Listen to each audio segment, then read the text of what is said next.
Good evening, everyone. We're just letting a few more people in. We'll start very shortly. And welcome to this open house for the DMU's open house about these new roles that we've got. So just give us a couple more minutes and then we'll get started.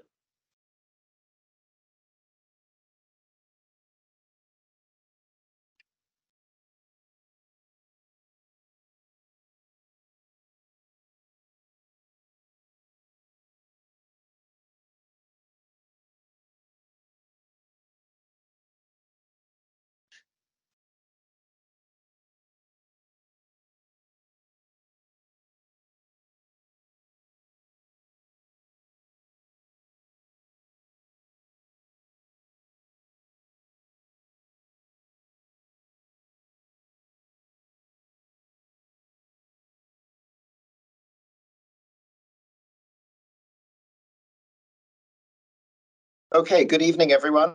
We're going to make a start. We'll have a few more people join us, but we'll get going. Thanks very much for joining us. My name is Matthew Brovack. I am one of the directors in the CMA's Digital Markets Unit. Thanks very much for joining us.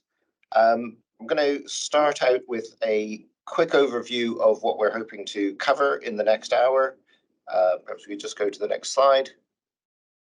There we go. So we're going to give a bit of an introduction to the Digital Markets Unit. We're going to talk about what it's like to work in the Digital Markets Unit, a little bit on the recruitment process, and then we will have a lot of time, hopefully at the end, for some Q&A.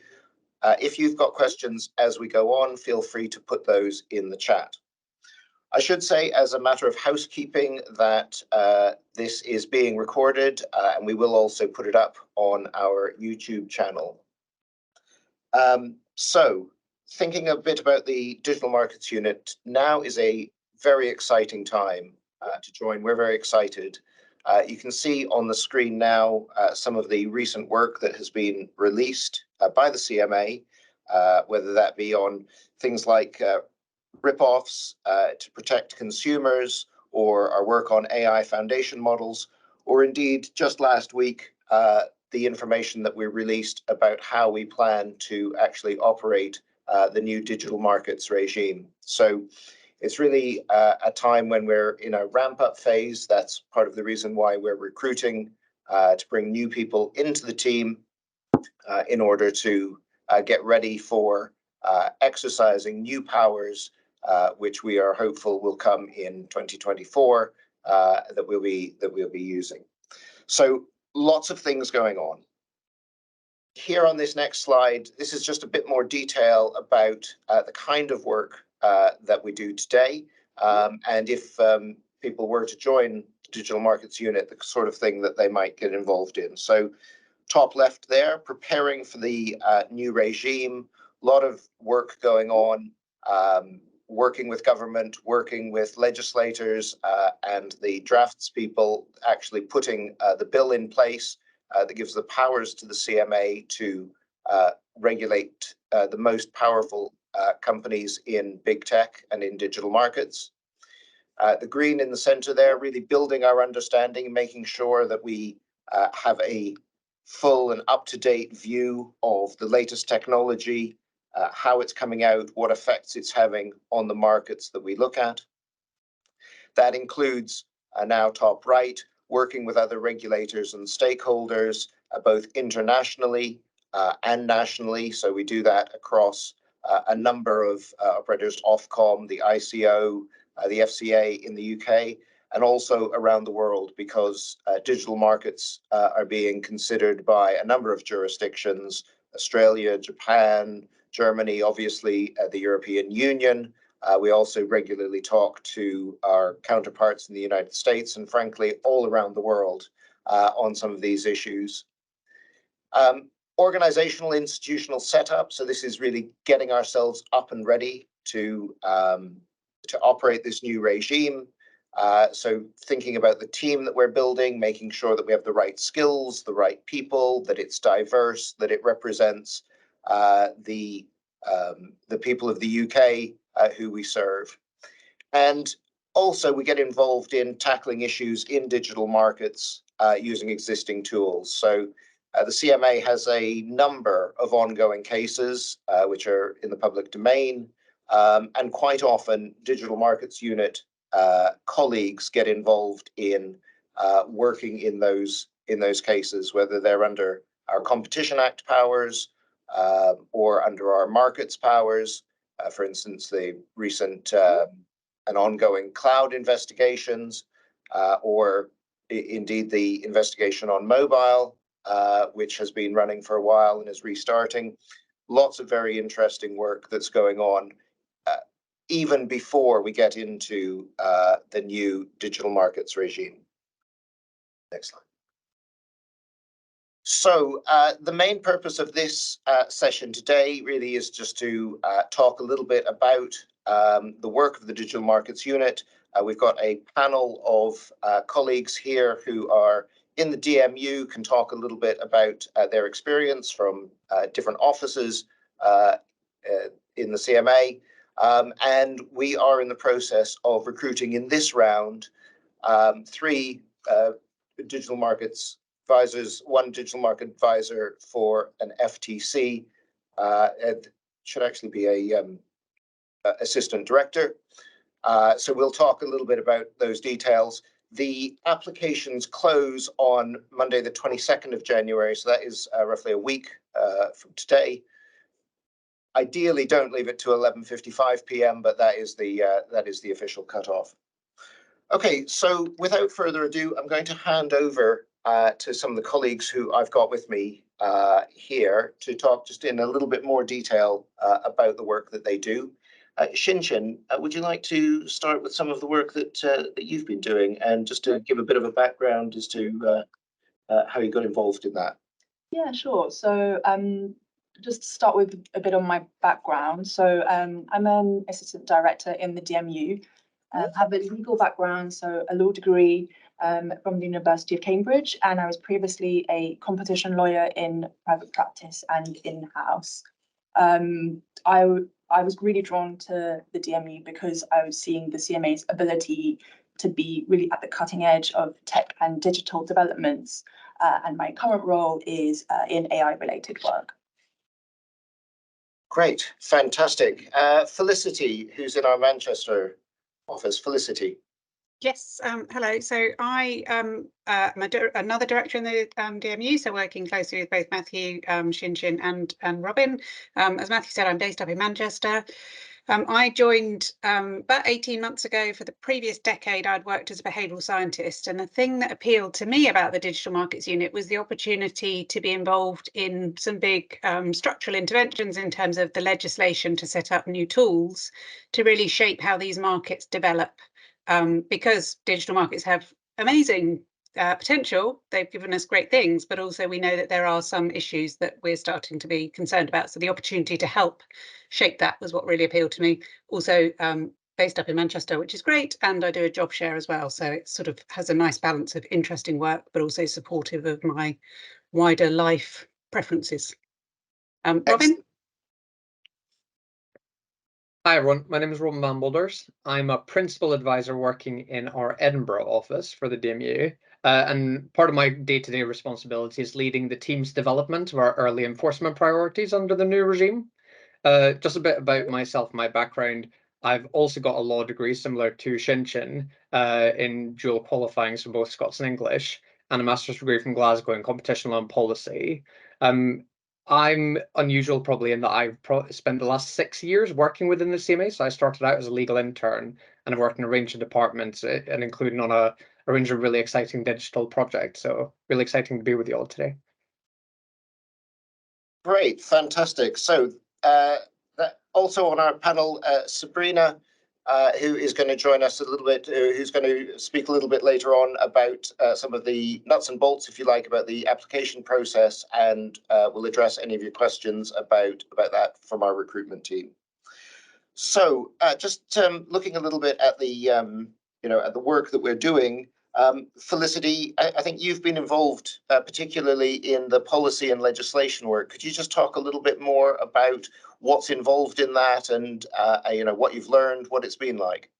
Yes. So as Matthew said, so the tools or the legislation that will give us the tools, hopefully, are contained with, it's called the Digital Markets Competition and Consumer Bill. So actually that covers setting up the DMU and also covers some wider changes, very important changes to other of the CMA tools, including a big reform of our consumer powers and also some changes to our existing competition powers.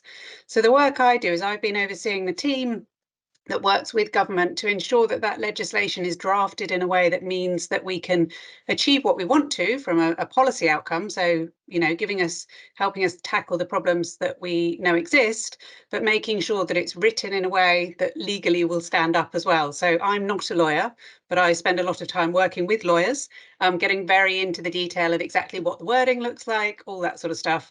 I've learned a lot about parliamentary process. We're currently coming to the end of the parliamentary process. So the bill is now in the House of Lords, where it's being debated, and that will include considering amendments, all that sort of stuff. So personally, I've learned a lot about that because I've never done it before. I've also got to go to the House of Lords a couple of times, which is an amazing opportunity. And working very closely with government, because ultimately this is a government policy. So we are here to support the development of that legislation. But the thing I've enjoyed, as I said, I'm not a lawyer, but as a sort of behavioural scientist, is thinking, okay, well, actually, how do you try and bring together a sort of quite sophisticated understanding of psychology, but also play it through how these things will work when you've got lawyers sort of thinking rightly about how the regime will work, and how we can actually really seek to resolve the issues in a way that sort of delivers the best outcomes for everybody, hopefully. Fantastic, excellent. So maybe if we turn our mind now to the role of an assistant director, of which there are 3 being recruited in this round. Xin, that's the role that you're playing, and I think you've been involved in some of the AI work that we've done recently. Could you talk a little bit about that? Yeah, sure. Thanks, Matthew. So yeah, as Matthew said, I've been involved in our review into AI foundation models, and what that means for competition and consumers. That includes looking at some really fascinating questions like, is this AI trend likely to increase competition or the opposite? And what is the experience of the ordinary consumer when using AI-powered services? So as an assistant director in the team, I generally have a key role in leading the day-to-day delivery of projects. So as an assistant director, the work is varied across the team, and exactly what you do will vary depending on the area that you will lead on. But some of the key things and skills that I do as an assistant director in the AI review context is, for example, strategic decision making. So that's questions like, how do we shape something really broad and amorphous like AI and competition, which we look at as part of the review, into something meaningful for an external audience that we can put into a published report, which we did in September. It also includes roles like leading the delivery of a project. So again, looking at the AI project that I work on, that means leading the team, helping them be nimble and focused, and bringing the team with you with the inevitable twists and turns of a demanding project, trying to keep up with the pace of all the developments that keep coming out, and providing that direction, and trying to be a role model both in your own work and also how you work and engage with others, because we have a really big emphasis on that, on collegiality in the organisation.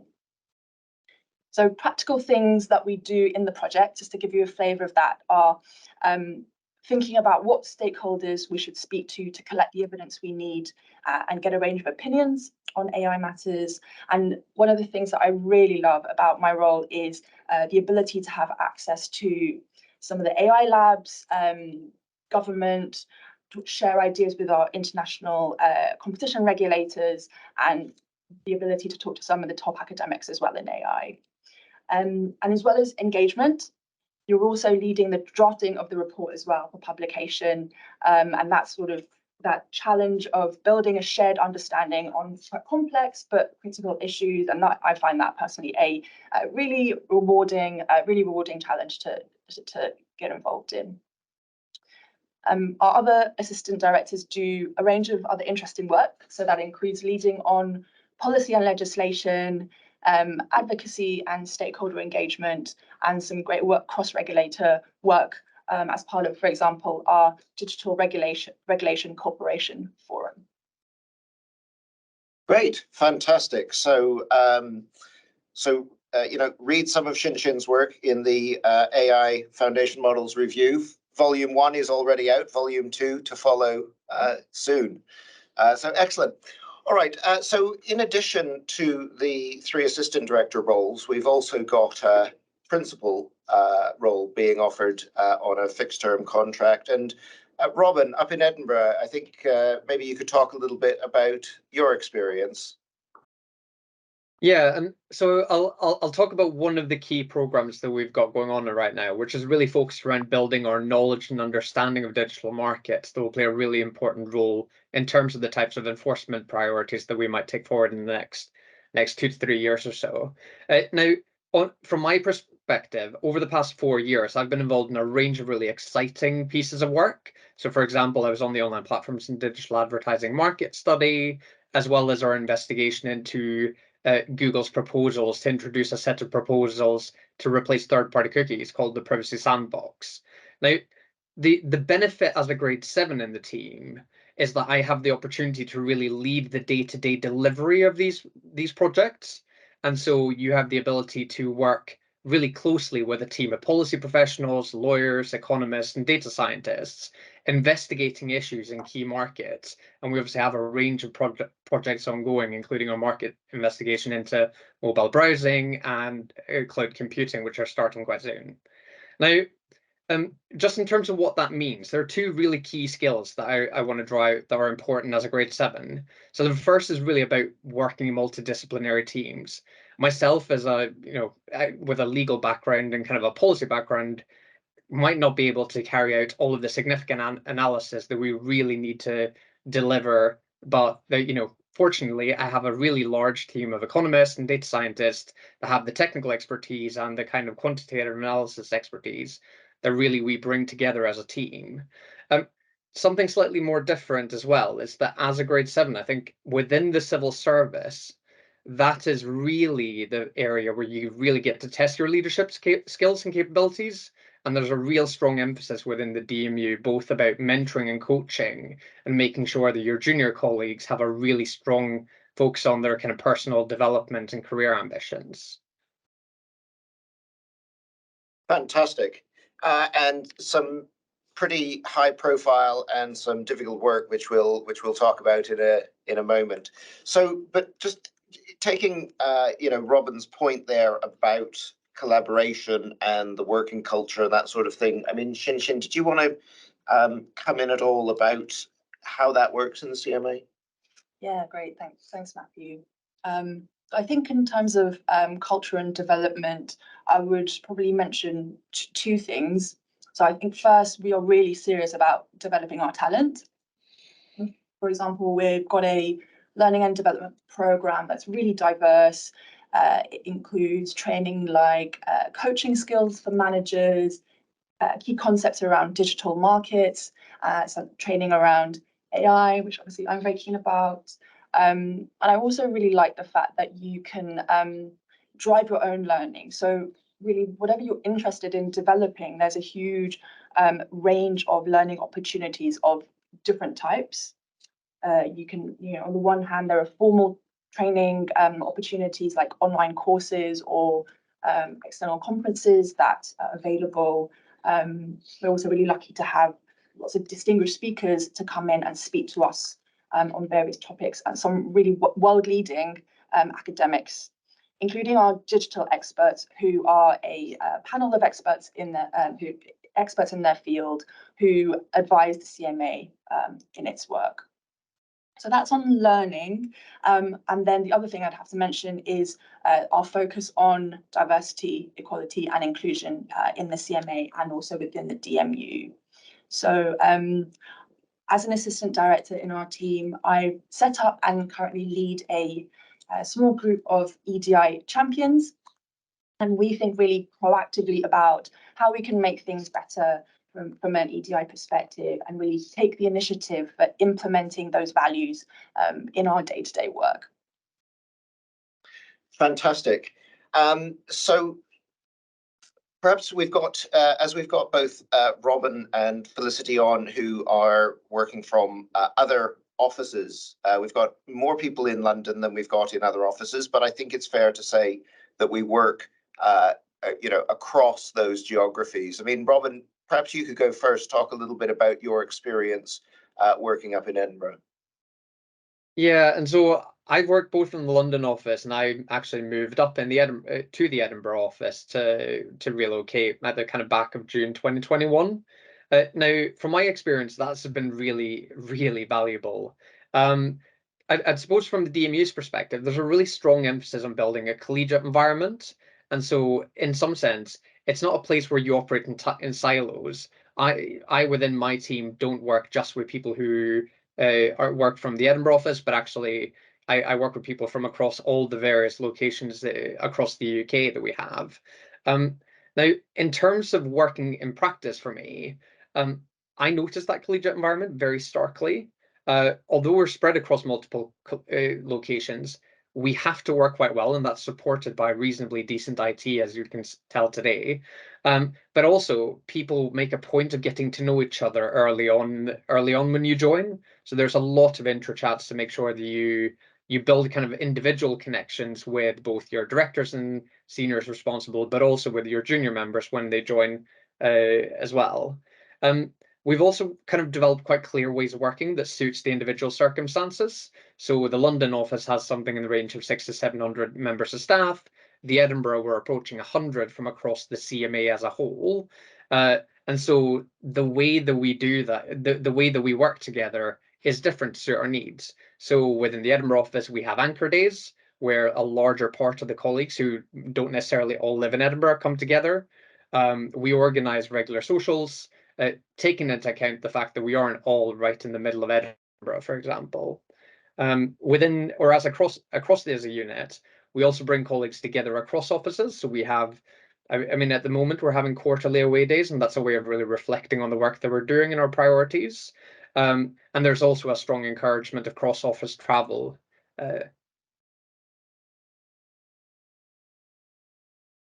That's it. Okay, fantastic. So Felicity, just wonder if you wanted to come in there, because we're obviously also recruiting and bringing people into the Manchester office, and you've been there pretty much right from the start. Yes. So when I joined, I think I was the first official Manchester employee. So it did feel a bit strange, if I'm honest, being in the office by myself. But it's really nice. I think we're now up to about 50 people, and recruitment is continuing. So the DMU, the aim is that the Manchester will be a significant kind of office, not equal in size exactly to London, but sort of, with a good number of people. But yes, this year, for example, was the first time that we had like a proper Christmas away day thing, which was really lovely. So we sort of did activities up in Manchester, all went out for lunch together, all those sorts of things. And there's a really nice mix of ages, backgrounds. Some people live in Manchester like me, some people live a bit further afield and commute in from, places across the northwest, but also sort of more across into Yorkshire and the northeast as well. And I think just to add to Shinshin's point about equality and diversity, I actually think it's really important to have a diversity of experience, and that's reflected in lots and lots of ways. But actually, one really sort of concrete way is a diversity of where people live. And again, I lived in London for a long time.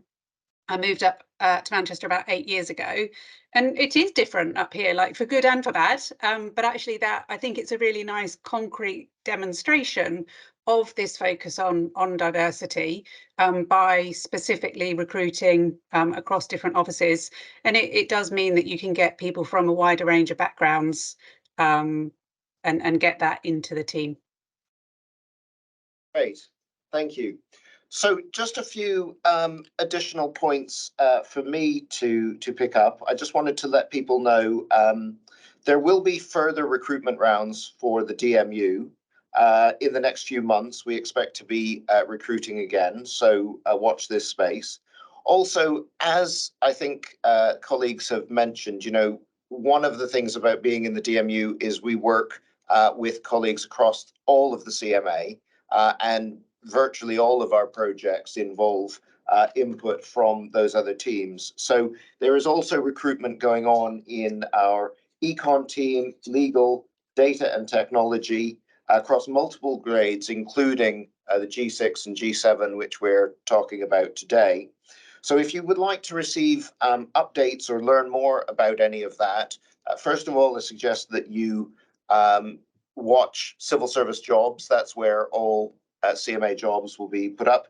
But also, we've got a DMU mailing list. We'll put the link in the chat later on, which you can sign up. You can indicate the sorts of things that you're interested in, and if you're interested in some of these wider opportunities as well, because those people will also get very, very deeply involved in digital work. So if you have a legal background or an econ background, or perhaps in any of those technology fields, that's also another way to get involved in digital work. So I'm going to hand over to Sabrina now, who is going to talk a bit more about what's involved in applying. Just to say, if you've got questions either for the panelists or for any of the panelists or myself, or indeed about the process, feel free to put those in the chat now as we go through, because then we can come back to them and hopefully address those questions. So just an opportunity to do that. Sabrina, over to you. Thank you, Matthew. So we thought it might be helpful to provide a bit more information around the recruitment process. So we use the success profile recruitment framework, and that's in line with the rest of the civil service. And the elements that will be used in this recruitment process are behaviours and experience, and more details can be viewed in the candidate pack. So starting with the application process, most of this, again, is set out in the candidate information pack, but some of the key things to note are that you will be required to make your application via civil service jobs, and you will need to create an account if this is your first application. We recommend you follow the instructions in making your application, and you will be required to include your employment history and a personal statement. Your application is anonymised, and you will get prompts when completing your application.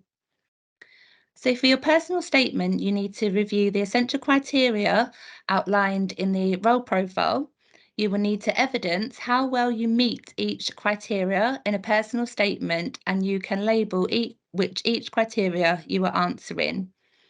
At the sifting stage, you will be assessed and scored against the skills, experience and knowledge you have demonstrated against the essential criteria, so it's important to allow enough time to prepare your application. There is a document also uploaded with the advert called Candidate Guide, Additional Tips and Info, which includes more information about the recruitment process and tips for making your application. You may also find it useful to use a STAR technique, which is situation, task, action, result. This might be useful for your personal statement, providing specific examples of how you've previously demonstrated each criteria being assessed.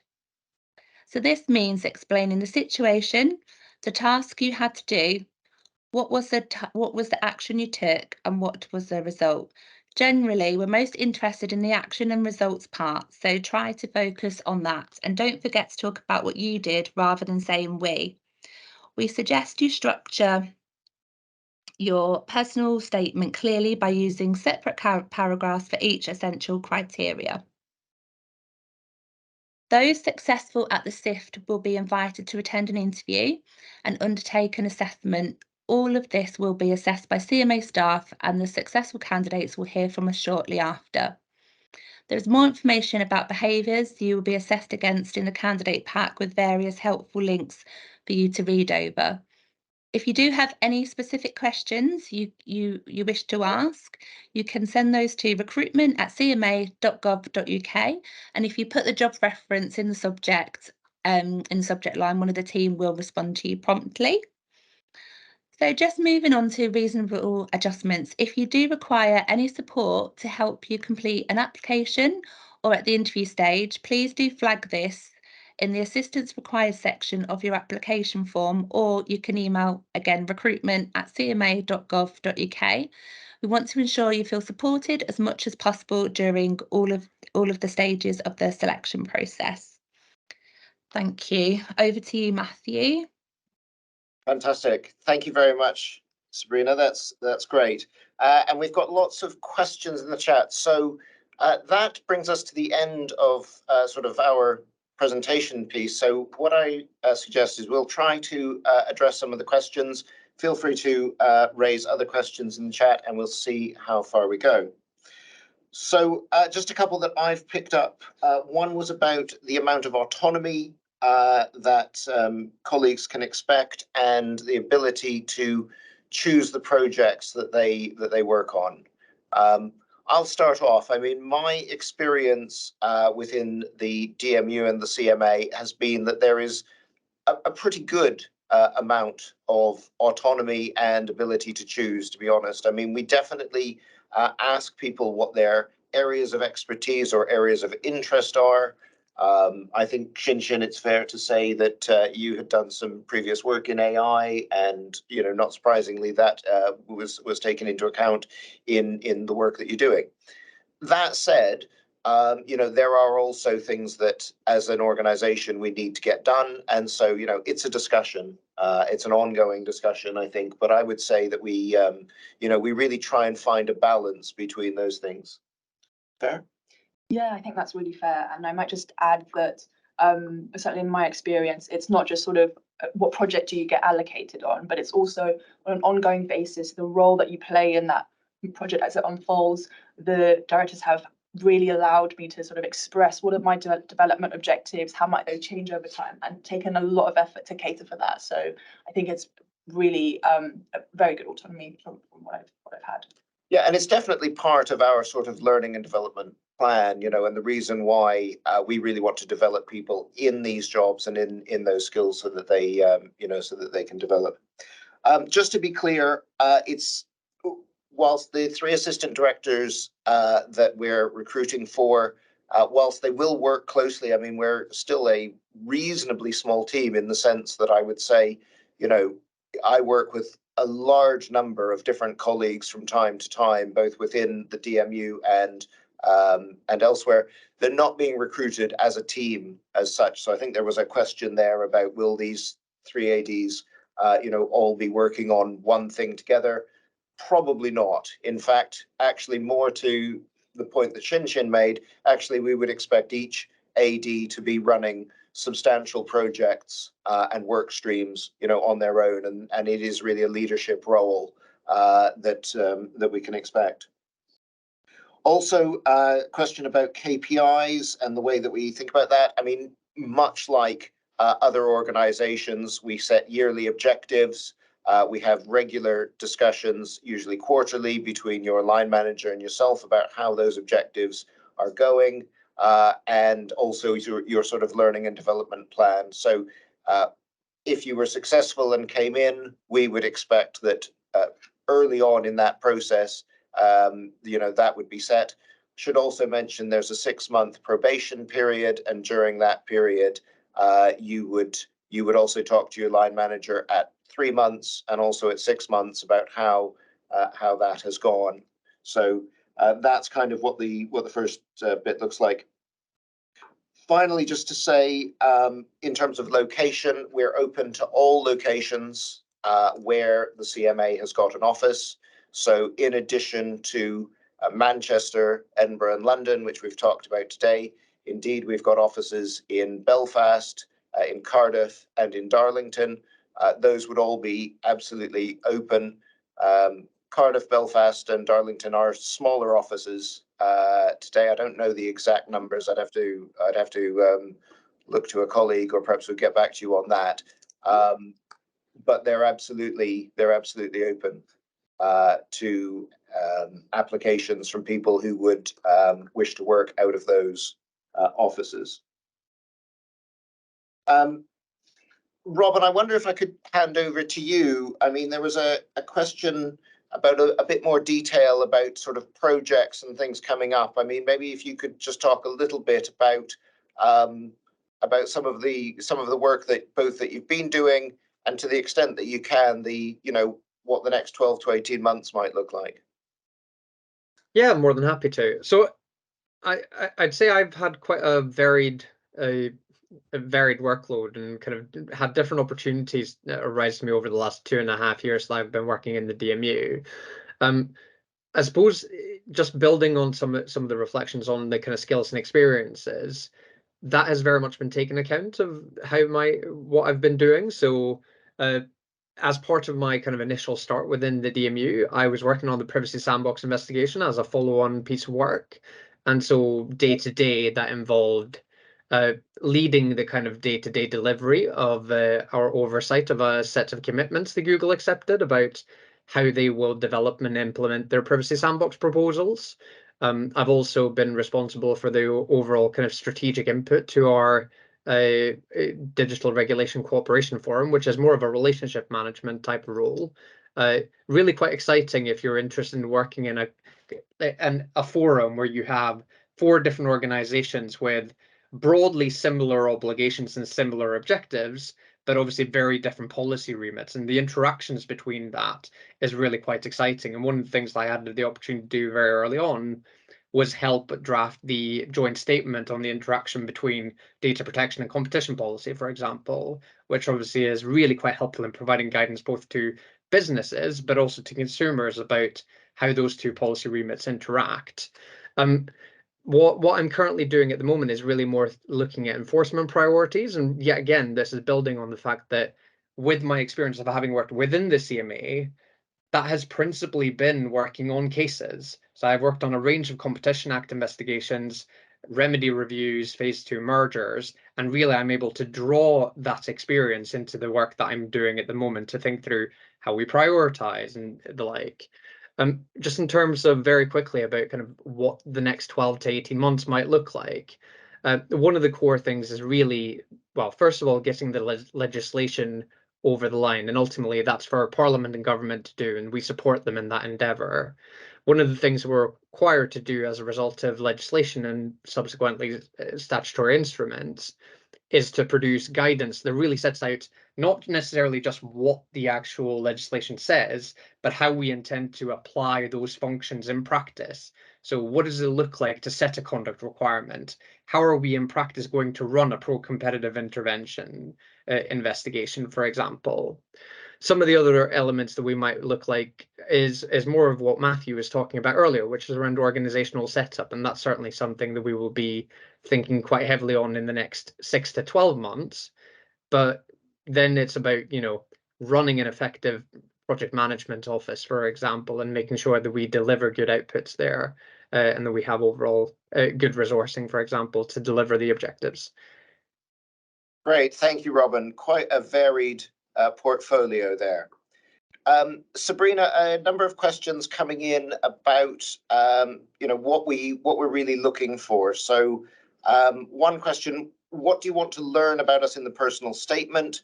Should that be tailored to the civil service behaviours, or should it be sort of itemizing specific skills and experiences that we have? In particular, we talk about sort of working together and making effective decisions as being a key criteria.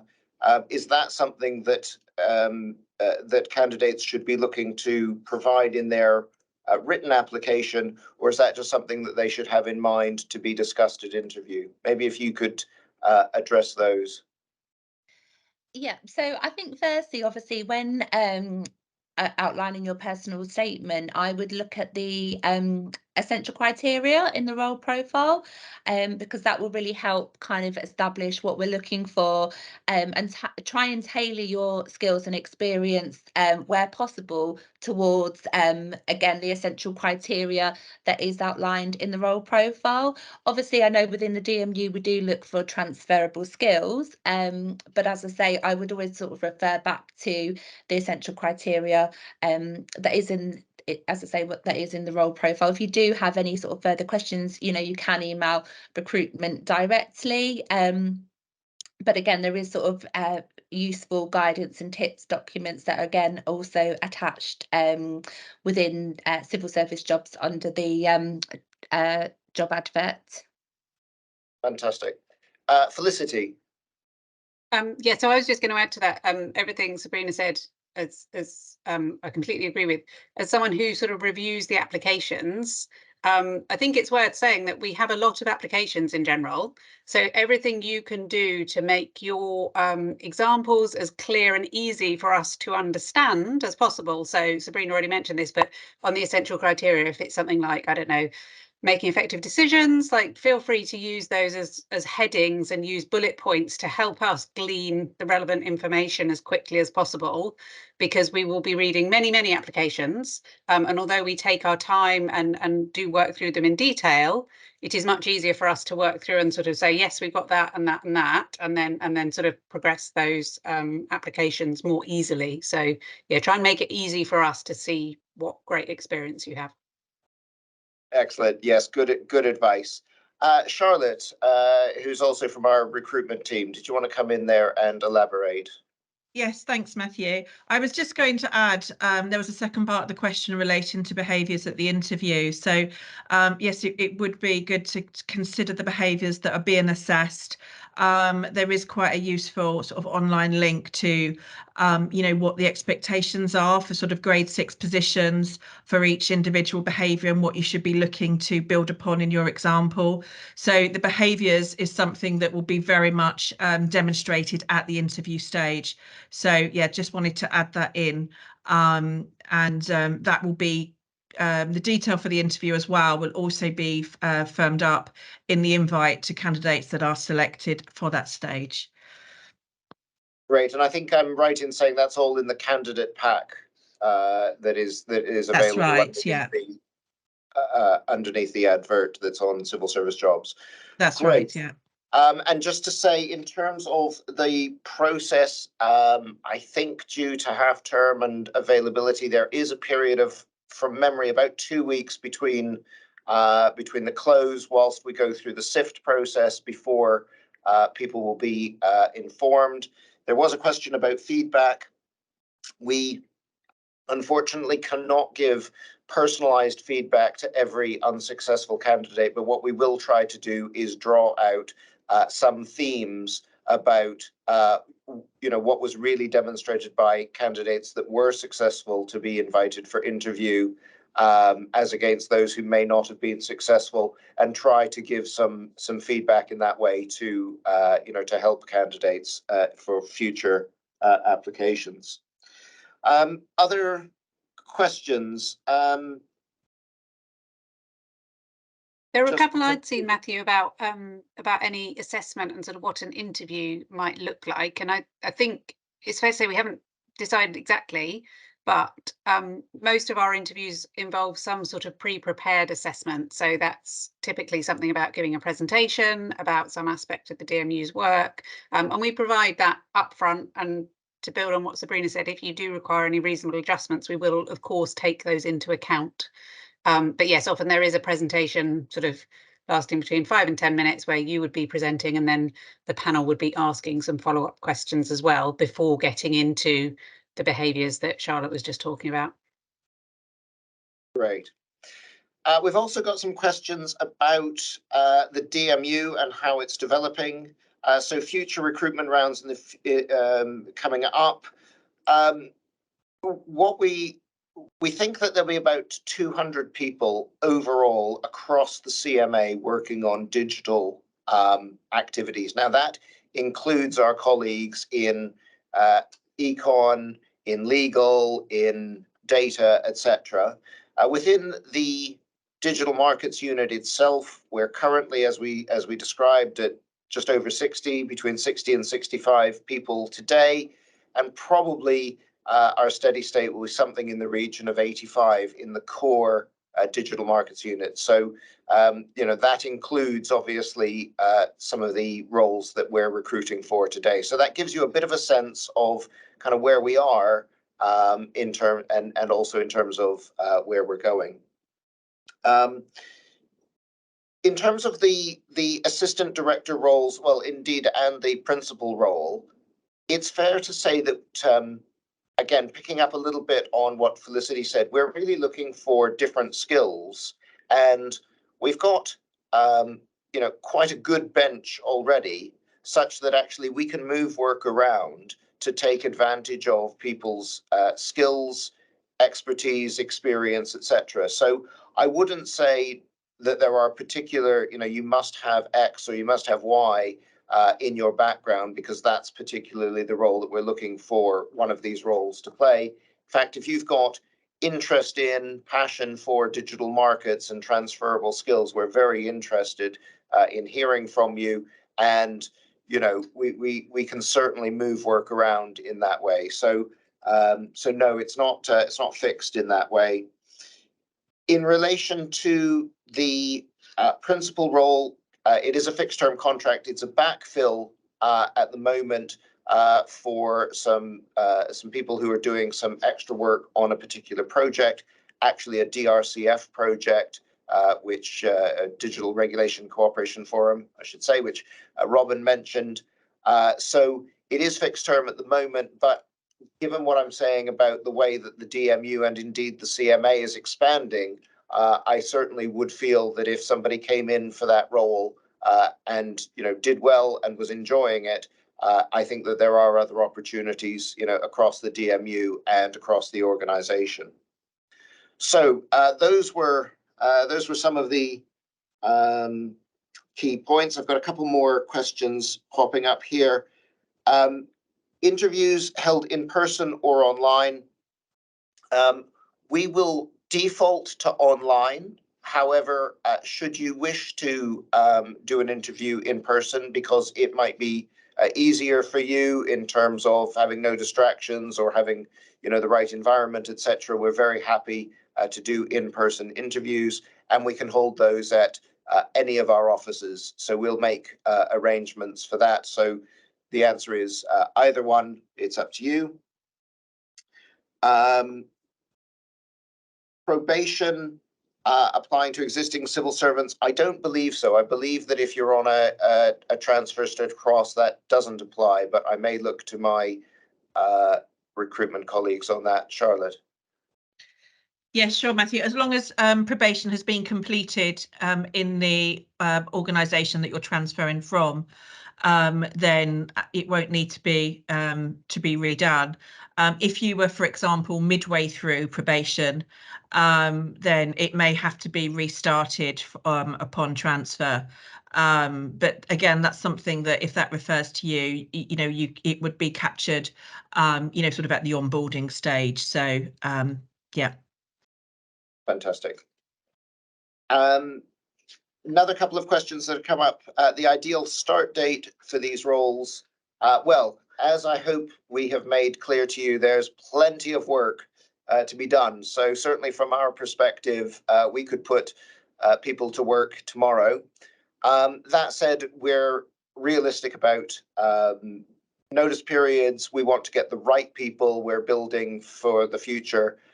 So, any time from as soon as possible to if people need to give notice, then that's absolutely fine. And we typically work with that. In terms of management responsibilities particularly for the assistant director roles, team size differs. First of all, we operate a hybrid approach. So task management and line management, not always the same thing. So you may find that you're line managing somebody, talking to them about their development, talking to them about their workload, making sure that you're, keeping across all of that and helping them deal with some of the challenges that may come up. It's one thing, but you may actually have a different group of people who you're actually delivering a particular project, with. And so, those two things can be different. On average, I would expect that an assistant director probably has got 5, 6, 7 people, either directly or indirectly, in their particular area. But again, as we build into new teams and as we build our transition into our sort of what we call go live, which is when we get the new powers, all of that is a little bit in flux. So I would also say that an ability to deal with change is certainly part of it. These are dynamic markets, and we also have to be dynamic in the way that we react to them. Right, I'm just going to stop there for a moment just to see if there are any other questions coming in. As Sabrina said, if there are other questions that we don't get to today, do please feel free to email recruitment@cma.gov.uk. One other question here, a little bit about the sort of initial orientation period. I think we have a very good induction. You know, we get people in and we basically make sure that they feel supported, that they get an overview of the area's work. We've got sort of reading lists of things that people need to, you know, read into in order to get up to speed. But also we, you know, record previous sessions or know-how sessions and invite people to pick those up. Everybody, my experience has been, have been very, very free with their time in wanting to, you know, help you get up to speed. We do have a new starter forum, which allows you to also, you know, be part of a cohort of other starters, people who have started similar times to you. So you've got somebody that you can talk to if you say, I don't know how this works, or booking a room, or going to the cafe, or who knows what. And we've got a pretty extensive L&D program, which is being rolled out. So we're very keen on making sure that you know, people come and they're given the tools and the knowledge that they need in order to contribute. Okay, I think we're just coming towards the end of our session. I don't know if there's anything that any of the colleagues on the panel particularly wanted to pull out, if there was anything in addition that we didn't cover. Matthew, I wonder if we take the question about diversity. I know we touched on it before, but sort of question about how diverse is the teams in race and ethnicity and abilities. I would say it's very diverse on all of those counts, sort of in terms of the composition of the team. But I would also add that we kind of really make sure it's not just we get them in, you know, get people in and we, you know, we have, you know, it's also about making the best use of their diverse experiences and backgrounds. So sort of as a corollary to having this diversity of people, we, you know, have really great strategies to make the most of that. So just to draw on a few things, we've got a really good network of staff within the CMA. It's called the Advisory Committee, and they work with senior decision makers to make sure that EDI is considered in our work. There's the EDI champions as well. There's staff networks as well, which cover a range of sort of diversity issues. And so I would really say that diversity is something we absolutely sort of live and breathe. Yeah, absolutely. That's quite right. Excellent.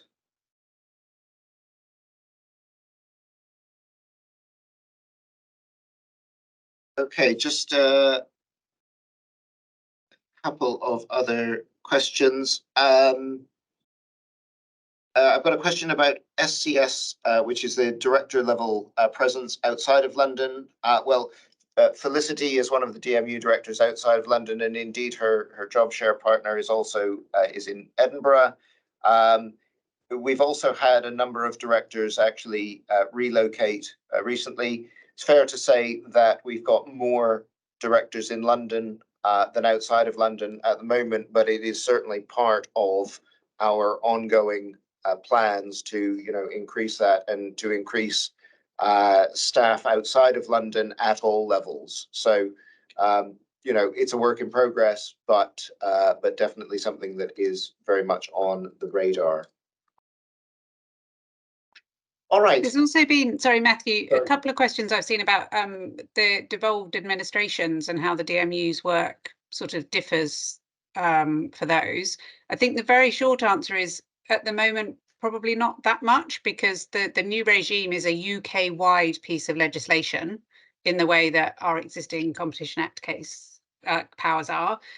That being said, we do a lot of what you might call regional engagement. So the board goes around the different offices to hold its meetings every so often, and when they're in particular places, they were in Manchester relatively recently, which I know is not a devolved administration, but they met a variety of different organisations, met Andy Burnham, Similarly, when they go up to Edinburgh, they'll set up meetings to sort of really understand, and there is a specific team that is focused on talking to the devolved nations of the UK as well. So the DMU specifically, probably not that much variety, but the CMA more broadly, it's definitely something that we do think about quite carefully.